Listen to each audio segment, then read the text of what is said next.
Assalamualaikum warahmatullahi wabarakatuh. Selamat pagi teman-teman. Pagi ini kita akan membahas tentang mendisiplinkan rezeki, ya.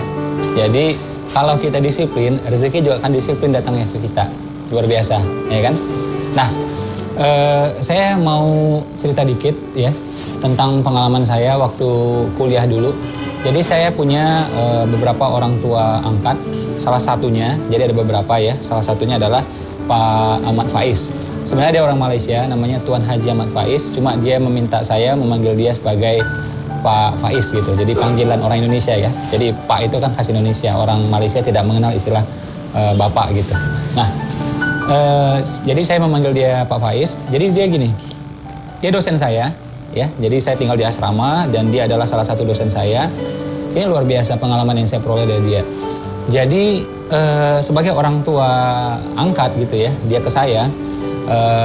Ketika saya mau pulang ke Indonesia, saya dikasih sama dia uang transport gitu ya. Walaupun saya udah tolak, tetap aja dipaksa sama dia. Saya dipinjamin mobil, saya dipinjamin rumah bahkan sama dia. Dan macam-macam lah, dikasih makanan. Dan sampai saya kalau ketemu dia tuh malu gitu. Jadi saya biasanya curi-curi nggak ketemu gitu. Karena kalau ketemu, itu pasti dikasih sesuatu sama dia. Tapi satu hal ya, ketika dia mengajar saya, jadi dia pegang satu mata kuliah waktu itu. Ketika saya ujian ya, saya dipanggil sama dia ke rumah. Ternyata apa yang diberikan kepada saya, dia berikan ke saya sebuah buku gitu ya. Dia bilang, belajar ini ya, belajar ini, mudah-mudahan besok ujiannya mudah gitu. Dan ketika saya ujian pun, saya bikin sebisa-bisanya saya, dan ternyata nilai mata kuliah tersebut tidak terlalu tinggi. Biasa aja nilai saya, ya biasa aja. Makin kecewa saya. Saya bilang, wah ini orang tua angkat gimana nih, masa nilai saya nggak dibantu gitu, ya. Tapi setelah saya pikir ya, beberapa bulan setelah itu saya pikir, saya justru kagum sama dia, luar biasa gitu. Jadi walaupun dia orang tua angkat saya, menganggap saya sebagai anak gitu ya, tapi dia menjaga nilai-nilai, dia menjaga kedisiplinan gitu, ya. Jadi uang dia mungkin kasih, mobil mungkin dia pinjamkan, rumah mungkin dia pinjamkan, tapi yang namanya soal ujian nggak bakal dibocorin. Ini menurut saya disiplin luar biasa dan menjaga nilai luar biasa, ya.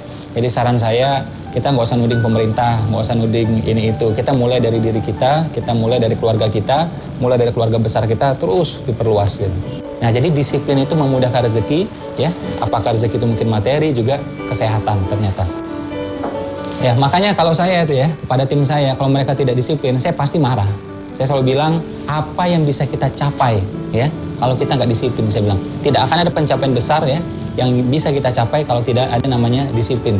Karena kalau kita disiplin ya, ini kita akan terpola gitu dengan sangat baik ya, dengan sangat baik. Akhirnya lebih terstruktur langkah-langkah kita ke semuanya. Ya, jadi imajinasi boleh, otak kanannya boleh jalan ya. Tapi begitu kita implementasi ini mesti sangat-sangat terukur dan terstruktur gitu. Nah, terkait disiplin ini saya mau perkenalkan seorang teman saya. Beliau adalah seorang polisi. Beliau disiplinnya luar biasa. Jadi duhanya rutin, tahajudnya rutin, puasa Senin Kamisnya rutin, dan bukan hanya itu, dia juga berusaha merutinkan timnya untuk beribadah tersebut. Ya, kita panggilin aja. Yuk, Pak. Gimana Pak kabarnya? Alhamdulillah. Sehat. Yuk, silakan Pak. Ya. Nah, beliau ini seorang Kapolres dari Garut, namanya Pak Anjang. Beliau akan sharing sedikit tentang pengalaman pengetahuan beliau tentang ilmu disiplin, ya. Gimana Pak? Bisa dibantu ceritakan buat pemirsa gitu pengalamannya tentang ilmu disiplin atau gimana gitu? Berbicara mengenai masalah disiplin yang saya pribadi gitu, bahwa disiplin itu sama dengan menghargai diri sendiri.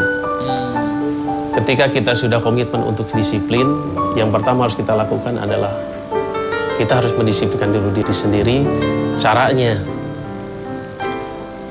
kegiatan-kegiatan pribadi saja dulu, sehingga ketika kita pribadi kita sudah punya komit, kemudian melakukan aktivitas, salah satunya itu karena sebagai seorang muslim saya biasa bangun tuh jam 3, kebiasaan pagi, kemudian mandi, biasanya begitu mandi, kemudian sholat tahajud.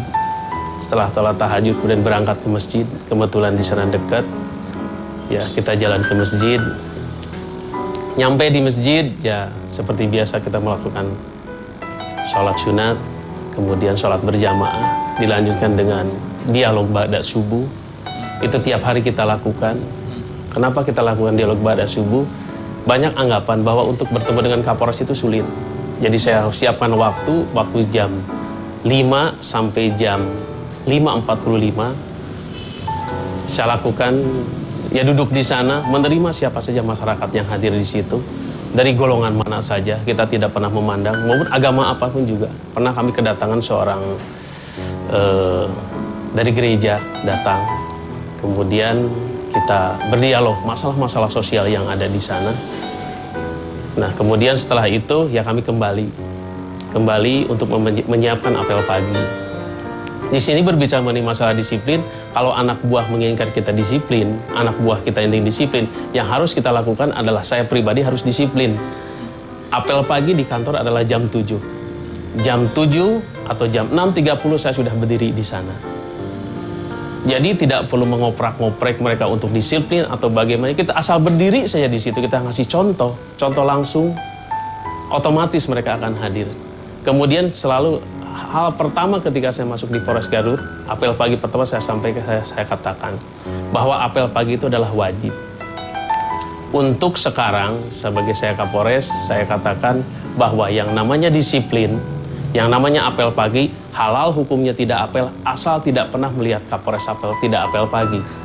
Jadi karena saya tiap hari apel pagi, anak buah yang sebelumnya hanya sebagian yang ikut apel pagi, sekarang mereka otomatis tidak perlu dihukum, tidak perlu melakukan apa saja. Tindakan-tindakan yang lain, yang mereka bisa berdisiplin. Yang kedua berbicara mengenai masalah kebersihan.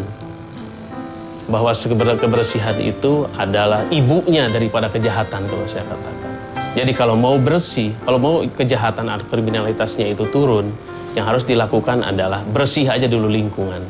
Nah, lingkungan supaya bersih yang harus dilakukan adalah Kapolresnya dulu. Kapolres harus mau bersih. Salah satunya ada sampah, pungut aja dulu. Meskipun Kapolres begini, kami mesti nyapu gitu. Salah satunya itu adalah kegiatan ba'da sholat subuh di Masjid Agung. Saya lakukan itu, jadi saya ambil sapu, nyapu, lama-kelamaan semua anggota itu ikut nyapu. Jadi sekarang setiap hari Jumat pagi, setelah sholat subuh, kurang lebih sekitar 400 anggota kami, khusus di Polres itu, dan ada beberapa polsek yang ikut, kami nyapu. Nyapu, ternyata udah minggu ke-12 ini kami melakukan itu, semua elemen masyarakat ikut-ikutan untuk nyapu. Jadi hitungan menit itu, alun-alun, pendopo, jalan-jalan itu bisa langsung bersih. Semua ikut. Dan ini bukan hanya, ini sudah lintas agama. Dari gereja juga ada yang ikut untuk melakukan kegiatan kebersihan salah satunya itu. Ya. Jadi luar biasa. Saya terus terang mendengarnya sampai merinding gitu ya. Jadi ternyata disiplin itu menular, ya. Disiplin itu menular. Jadi kalau kita mampu mendisiplinkan diri kita, ini otomatis nih keluarga kita, keluarga besar kita, tim kita akan ikut disiplin juga. Oke, mungkin itu aja sharing kita pada pagi hari ini ya. Assalamualaikum warahmatullahi wabarakatuh. Selamat pagi teman-teman. Semoga berkah berlimpah.